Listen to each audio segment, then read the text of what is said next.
Today in this lecture we will be discuss about habitat. Habitat क्या है? Habitat एक ऐसा नेचुरल इन्वायरमेंटल एरिया है जहाँ पे कोई भी प्लांट, एनिमल और ऑर्गेनिज्म जो होता है वो रहता है। ठीक है, यानी कि हम कुल मिला के बोले तो हैबिटाट एक घर है जिसमें कोई ऑर्गेनिज्म रहता है। ठीक है, और जितने भी इन्वायरमेंटल फैक्टर होते हैं लाइक बायोटिक और एबायोटिक जो भी फैक्टर होते हैं वो सारे के सारे उस एरिया में पाए जाते हैं। ठीक है, यानी कि कोई भी हैबिटाट जो होता है वो अपने चारों तरफ से इन क्लाइमेटिक फैक्टर से घिरा हुआ होता है। इसके साथ में जियोग्राफी, ठीक है, अवेलेबिलिटी ऑफ वाटर, ये सारे के सारे क्या होते हैं, किसी भी हैबिटाट को डिसाइड करते हैं। उसके बाद में क्या होता है कि हमारे जो हम मतलब हैबिटाट है उसको मेनली डिफरेंट टाइप में डिवाइड करते हैं। ठीक है, और जो हैबिटाट है वो कोई एक स्पेसिफिक एरिया नहीं है। हैबिटाट कुछ भी हो सकता है।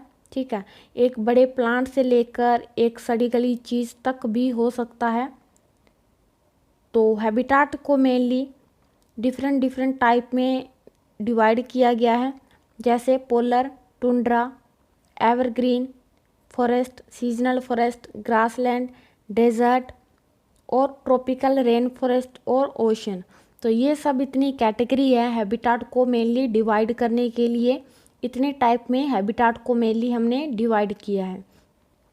उसके बाद में हैबिटाट को अच्छी तरह से समझने के लिए हमें एनर्जी फ्लो को समझना होता है कि किस तरह से एनर्जी का फ्लो हो रहा है। एनर्जी का जो फ्लो है उसकी स्टार्टिंग मेनली प्लांट से होती है। प्लांट क्या है? प्लांट हमारे लिए प्रोड्यूसर है। ठीक है, प्रोड्यूसर का काम करता है प्लांट, और प्लांट से वो एनर्जी मूव करती है एनिमल्स में, या हम बोलें कि कंज्यूमर में कार्निवोरस से फिर ओमनिवोरस में जाती है। तो इस तरह से एनर्जी का फ्लो जो होता है वो चलता रहता है। तो एनर्जी का फ्लो ही हमें ये बताता है कि ऑर्गेनिज्म और उसका जो हैबिटाट है उनके बीच में किस तरह का इंटरेक्शन है। तो इसके लिए हम एनर्जी के पिरामिड को समझते हैं। उसके बाद में जो सबसे पहले हम बात करेंगे हैबिटाट के बारे में वो है हमारा पोलर हैबिटाट। ठीक है, पोलर हैबिटाट में क्या है? पोलर हैबिटाट मेनली बहुत ज़्यादा ठंडे होते हैं और ये मेनली हायर लैटिट्यूड पर पाए जाते हैं। ठीक है, इसमें क्या होता है, इसमें गर्मी जो होती है वो बहुत कम होती है और जो विंटर होती है वो बहुत ज़्यादा होती है। और इसमें दो पोल होते हैं, एक नॉर्थ पोल होता है और एक साउथ पोल होता है। जो मेन नॉर्थ पोल होता है मेनली, ठीक है, नॉर्थ और साउथ पोल दोनों पाए जाते हैं, जिसमें एक तरफ ज़मीन होती है, दूसरी तरफ जो होता है वो मेनली वाटर होता है। तो जो साउथ पोल है वो मेनली चारों तरफ से समुद्र से घिरा हुआ होता है, और जो नॉर्थ पोल है उसके चारों तरफ मेनली ज़मीन पाई जाती है। तो साउथ पोल में मेनली बहुत सारी पेंगुइन्स पाए जाते हैं। पेंगुइन्स की विशाल कॉलोनियाँ जो होती हैं वो मेनली इस जगह पर पाई जाती हैं। और क्या होता है, वहाँ पे तेंदुए, वेल्स मछली जो होती है वो दूर दूर तक पाई जाती हैं। और इसमें क्रिल नामक एक एनिमल पाए जाते हैं जो कि छोटे क्रस्टेशियन को खाते हैं। क्रिल क्या होते हैं? क्रिल्स जो होते हैं वो मेनली छोटे छोटे जो फाइटोप्लैंक्टन होते हैं, छोटे माइक्रो प्लांट जो होते हैं उनको खाते हैं। और जो नॉर्थ पोल है, नॉर्थ पोल पर मेनली प्लैंक्टन पाई जाती हैं, छोटी मछलियाँ होती हैं वो भी खाई जाती हैं। इसके अलावा वहाँ पे बर्फ़ में भालू वगैरह वो भी पाए जाते हैं। उसके बाद में हम बात करते हैं हमारा नेक्स्ट हैबिटाट जो कि है टुंड्रा। तो टुंड्रा क्या है? टुंड्रा भी पोलर हैबिटाट का ही एक पार्ट है जो कि सोइल पे पाया जाता है, और यहाँ पे बर्फ़ वगैरह नहीं पाई जाती है। टुंड्रा का ज़्यादातर हिस्सा जो है वो नॉर्थ की तरफ पाया जाता है। टुंड्रा जब सर्दियों का सीज़न होता है तो उस टाइम जो टुंड्रा होती है, टुंड्रा में मेनली बर्फ़ वगैरह जो होती है वो ज़्यादा दिखाई देती है। लेकिन गर्मियों के सीज़न में बर्फ़ वगैरह पिघलना स्टार्ट हो जाती है और टुंड्रा के अंदर छोटे छोटे प्लांट जो होते हैं वो आना स्टार्ट हो जाते हैं, ठीक है। घास वगैरह उगना स्टार्ट हो जाती है, झाड़ियाँ वगैरह जो होती हैं वो भी आना स्टार्ट हो जाती हैं। और यहाँ पे एनिमल में मेनली बारहसिंगा और भेड़िया पाए जाते हैं। मोस्टली यही एनिमल जो होते हैं वो यहाँ पे पाए जाते हैं।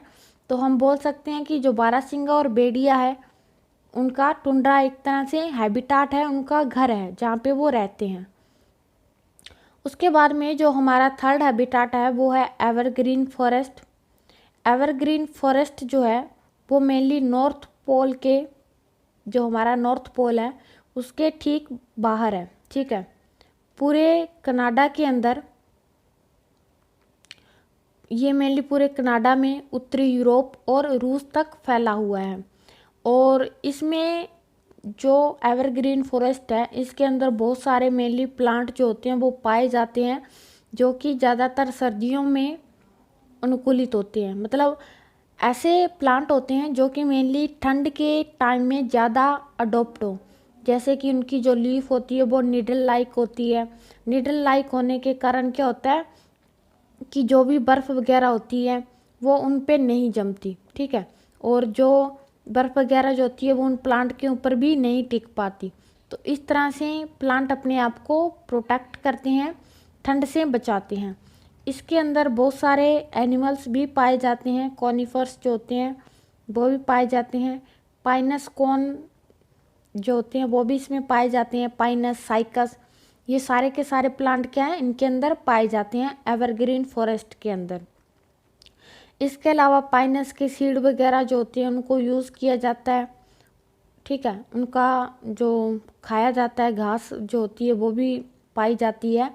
और इसके अलावा यहाँ पे मेनली डिफरेंट डिफरेंट टाइप के जो जानवर हैं वो भी इस एरिया में पाए जाते हैं।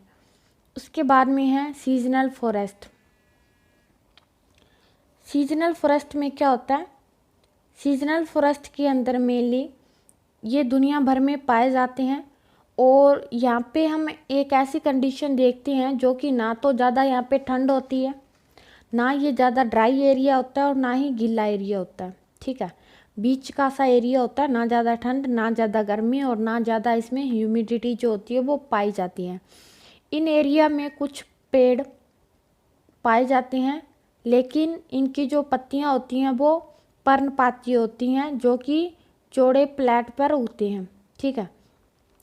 जो लाइट होती है वो भी यहाँ पे आती है और मौसम जो है वो बार बार चेंज होता रहता है जिसके कारण यहाँ पे जो जानवर हैं, ठीक है, वो गर्म और ठंडे दोनों टाइप के क्लाइमेट में रहने के लिए अडोप्ट होते हैं।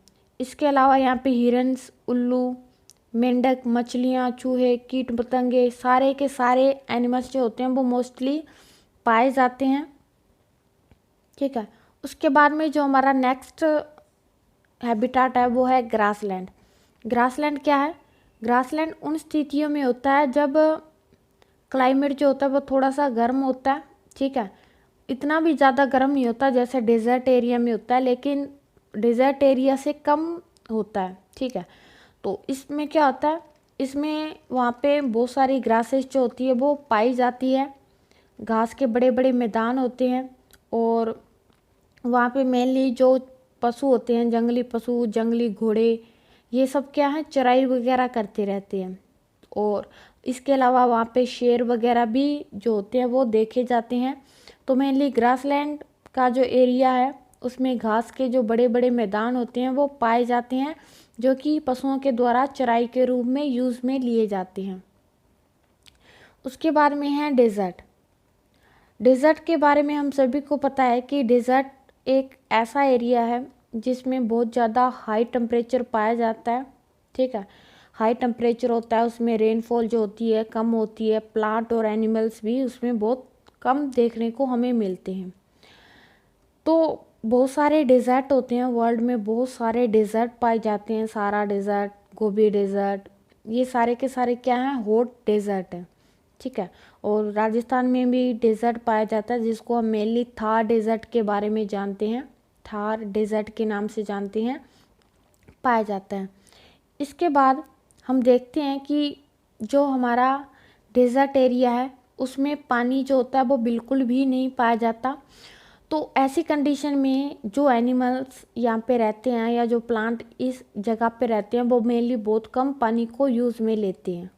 ठीक है, अपनी ग्रोथ के लिए बहुत कम पानी को यूज़ में लेते हैं। जब वार्षिक जो रेन होती है, रेनफॉल होता है, तो उस कंडीशन में वो पानी को स्टोरेज करते हैं अपने अंदर।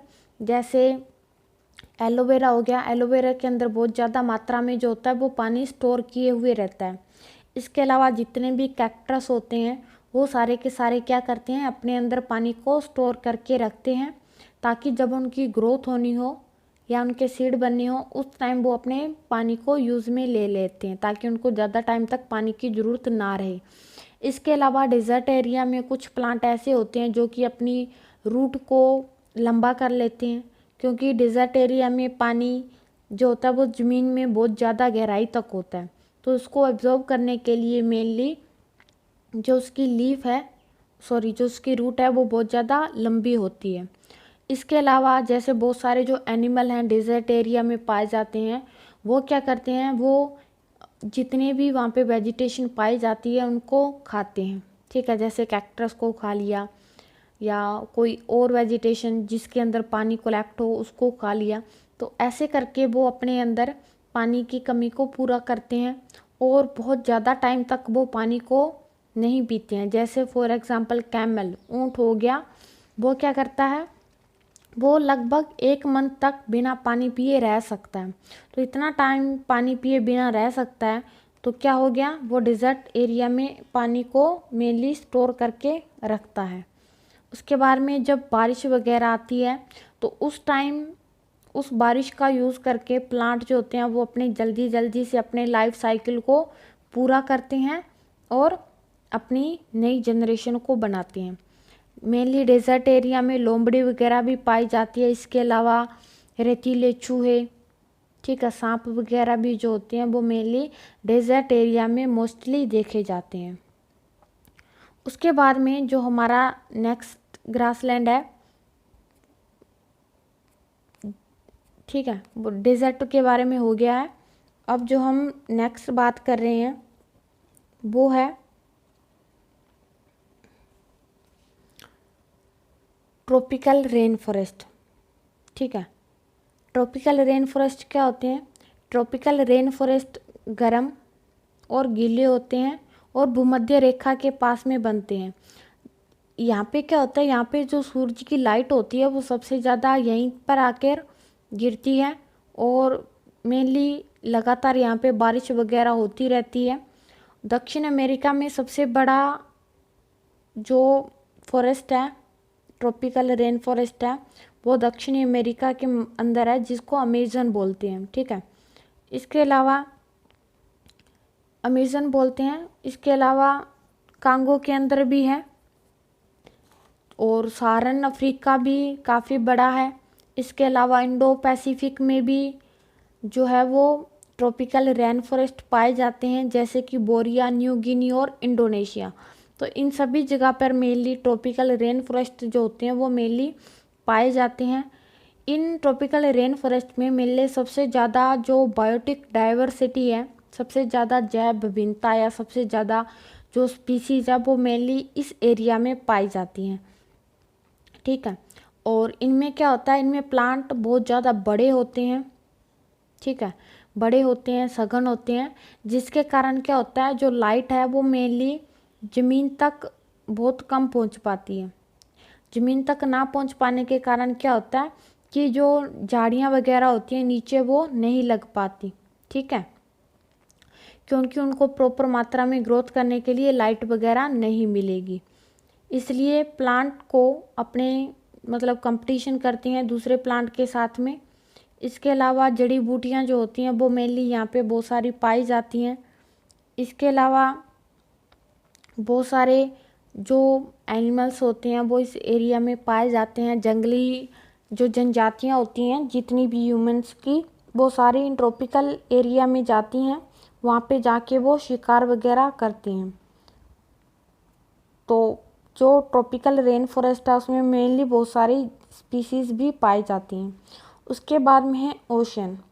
ओशन जो होता है वो मेनली सबसे बड़े मतलब अर्थ को ज़्यादातर कवर करता है। 71% जो होता है वो अर्थ को कवर करता है। सबसे बड़ा हैबिटाट है ओशियन। समुद्र जो होते हैं सबसे बड़े हैबिटाट होते हैं और इनकी गहराई जो होती है वो भी मेनली बहुत ज़्यादा पाई जाती है। प्लांट ग्रोइंग जो प्लांट होते हैं वो मेनली वाटर की सरफेस पे भी ग्रो करते हैं और वाटर के अंदर भी मेनली ग्रो करते हैं। ओशियन के अंदर क्या होता है, ओशियन के अंदर मेनली जो प्लांट है, जो मिनरल्स हैं वो कम होते हैं। मेनली इसमें साल्ट वगैरह जो होते हैं वो ज़्यादा पाए जाते हैं, जिसके कारण इनकी प्लांट की जो ग्रोथ होती है वो भी कम हो जाती है। इसके अंदर सी ग्रासेस और खरपतवार जो होती है वो भी मतलब पाई जाती है, ठीक है। और इसके अलावा इसमें माइक्रोस्कोपिक एल्गी, प्लैंकटन, ये सारे के सारे क्या होते हैं, इन ओशियन के अंदर पाए जाते हैं, जिनको फिश वगैरह के द्वारा बाद में खा लिया जाता है एज ए फूड, ठीक है। फूड के रूप में बाद में इनको खा लिया जाता है। इसके अलावा यहाँ पे बहुत सारी स्पीसीज जो होती हैं वो एनिमल्स की पाई जाती हैं। एनिमल्स के अलावा बहुत सारे प्लांट स्पीसीज जो होती हैं वो मेनली इन एरिया में पाई जाती हैं। उसके बाद में है सब हैबिटाट ऑफ ओशन सैलो सी, ठीक है, जिसमें क्या होता है, जिसमें उथले और तटीय जलीय पौधे यहाँ पे ज़्यादा पाए जाते हैं, ठीक है। और ऐसे प्लांट होते हैं ये जिनको मतलब समुद्र के अंदर अपनी जड़ें उगाने की ज़रूरत होती है। मतलब ये सरफेस पे नहीं पाए जाते, नीचे ज़मीन के अंदर पाए जाते हैं, लेकिन फिर भी इनको धूप वगैरह मिलती रहती है, ठीक है। इनकी ग्रोथ भी होती रहती है और जितने भी एनिमल्स वगैरह इस एरिया में पाए जाते हैं उनको फूड वगैरह भी मिल जाता है। उसके बाद में है कोरल रीफ, ठीक है। कोरल रीफ वो एरिया होते हैं जो कि मेनली गर्म ट्रॉपिकल वाटर के अंदर पाए जाते हैं और ये मेनली रेन फॉरेस्ट की तरह ही होते हैं और बहुत कम रेयर होते हैं और इनमें जो बायोडाइवर्सिटी है वो भी बहुत जो कम देखने को मिलती है, ठीक है। बायोडाइवर्सिटी जो होती है वो पाई जाती है। इसके अंदर कोरल रीफ जो होती हैं वो पाई जाती हैं, जो कि मेनली जानवरों और सूक्ष्म शैवालों के बीच सहजीवी संबंध को दर्शाती है, ठीक है। इसके द्वारा हमें बहुत सारे कोरल रीफ जो होते हैं वो मिलते हैं। उसके बाद में है इन्वायरमेंटल जो है support animal and plant life, ठीक है। एनिमल और प्लांट लाइफ को हैबिटाट के अंदर किसी भी एनिमल्स को या फिर प्लांट को किस तरह से हम प्रोटेक्ट कर सकते हैं इसके बारे में। तो अगर हम प्लांट और एनिमल को समर्थन करते हैं, ठीक है, और हैबिटाट एक ऐसा एरिया है जो कि इस चीज़ को बढ़ावा देता है, ठीक है, जिसके अंदर जो क्लाइमेट है या जितने भी रिसोर्सेज हैं उन सारी की उपलब्धता होती है, तभी एक जो एनिमल्स है वो मेनली उस एरिया के अंदर रहता है। इसके लिए जो हर एक हैबिटाट है उसकी जो कंडीशन है, उसका जो क्लाइमेट है, इन्वायरमेंट है, वो भी अलग अलग होता है, अलग अलग तरह से उसमें पाया जाता है।